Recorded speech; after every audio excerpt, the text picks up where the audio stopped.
Ang kahalagahan ng pagtatapos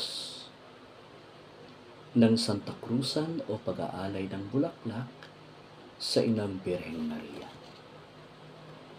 Ngayon ay ika-6 na linggo ng Pasko ng pagkabuhay ng Panginoong Hesus at ng pagtatapos ng Santa Cruzan o Flores de Mayo bilang paggunita sa kahalagahan ng Inang Birheng Maria ng pagliligtas ng Diyos sa pamamagitan ng pag-aalay ng buktong na anak na si Hesus Kristo na kanyang buhay sa banal na krus. Kaya ang pagdarasal ng Santo Rosario ng Misteryo ng Liwanag tuwing araw ng Huwebes na siyang ating liwanag pagkatapos ng propesiya 2022 sa Pilipinas bilang si Hesus Kristo ang liwanag ng mundo at tunay na may kinalaman sa ating mga tao sa kahalagahan ng binyag ng pagpapakita ng Inang Birheng Maria sa Medjugorje noong ika-24 ng Hunyo 1981 na siyang ipinagdiriwang ng ilang bahagi ng barangays sa poblasyon ng Balayan, Batangas ng tungkol sa tradisyonal na pasasalamat para kay San Juan Bautista ng kanyang kapanganakan kung paano kahalaga ang pagbisita ng ina ng Diyos na si Maria sa kanyang inang si Elizabeth. Bakit hindi pwedeng ihiwalay ang ina ng Diyos ng Immaculada Concepcion sa Balayan, Batangas sa pagdiriwang kay San Juan Bautista sa ating mga taga-Balayenyo at bilang mga binyagan. Sa katunayan, ang Flores de Mayo ay pista ng bulaklak na ipinagdiriwang sa buwan ng Mayo bilang parangal kay Birhen Maria. Kadalasan, bawat isang araw ng buwan ay naghahandog ng bulaklak kay Birhen Maria para sa kanyang taglay na huwarang kalinisan at kabutihan. Balitanaw, paano nga ba nagsimula ang Flores de Mayo at ano ang simbolo nito? Sa ulat ng ating mga kapatid na obispo ng Catholic Bishops' Conference of the Philippines or CBCP tungkol sa balita, ibinahagi ni Monsignor Ramon A. Pet, PhD, Chairman of the Archdiocesan Commission on Catechesis and Catholic Education or ACCCE, na may pinaniniwalaang inihatid ang mga Kastilang misyonero ang pagdiriwang ng Flores de Mayo sa bansa. Nangyari umano ito matapos ang proklamasyon ng dogma ng Immaculate Conception bilang atin ding patron ng parokya ng Balayan, Batangas noong taong 1854 o 1854. Unang tinawag ang nasabing debosyon bilang Flores de Maria, kung saan kinuha ito mula sa librong Devocación del Flores de Mayo na inimprenta noong 1867 ayon kay Monsignor Pet. Mula noon, naging tradisyon na sa Pilipinas ang pagdiriwang ng Flores de Mayo na may layunin daw na palalimin ang pananampalataya at pagmamahal ng bawat isa kay Hesus Kristo sa pamamagitan ng kanyang ina na si Birhen Maria. Ang Flores de Mayo ay isang magandang tradisyon na malapit sa puso ng mga Pilipino na mas kilalang Pueblo Amante de Maria, people in love with Mary.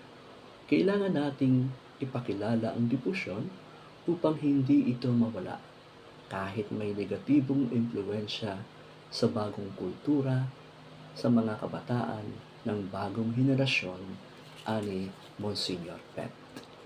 Bukod dito, karaniwan ding ginaganap ang Santa Cruzan, kung saan sumasagala ang mga kabataang babae at nire-representa nila ang iba't ibang titulo ng Birhen Maria, kasama ang iba pang figures sa Biblia o kasaysayan, tulad ng gaganapin sa aming parokya ng Immaculada Concepcion sa Balayang Batangas, panguna ng aming Cura Paroko, Reverend Father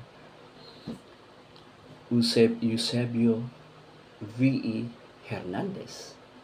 Kaugnay nito ang pagbati sa ating Arsobispo ng Lipa, Most Reverend Father Gilbert A. Garciradidi ng kanyang pagdiriwang ng pagiging obispo.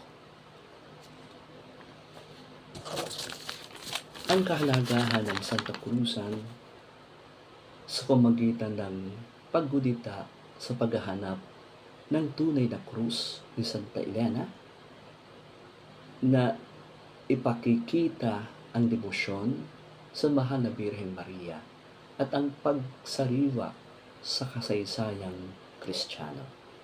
Hindi lamang ito pangrelihiyon, kundi naging isang mahalagang bahagi ng kulturang Pilipino, ang kahalagahan ng Santa Cruzan.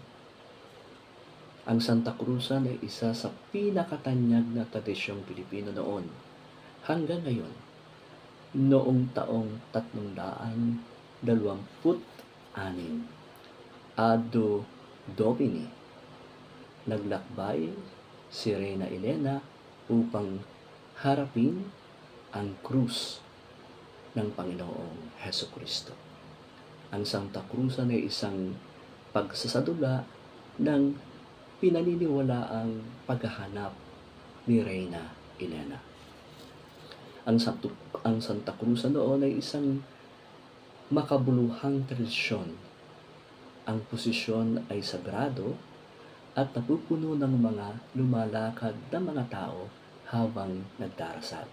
Dahil dito, malinaw ang mensahe ng Santa Cruzan. Subalit, ang Santa Cruzan ngayon ay nagbimistulang isang palabas ng karingtan at kagandahan ng mga kalahok na lamang. Ang mga lumalahok ay nagpapabonggahan sa kanilang mga maningning na baro at arko.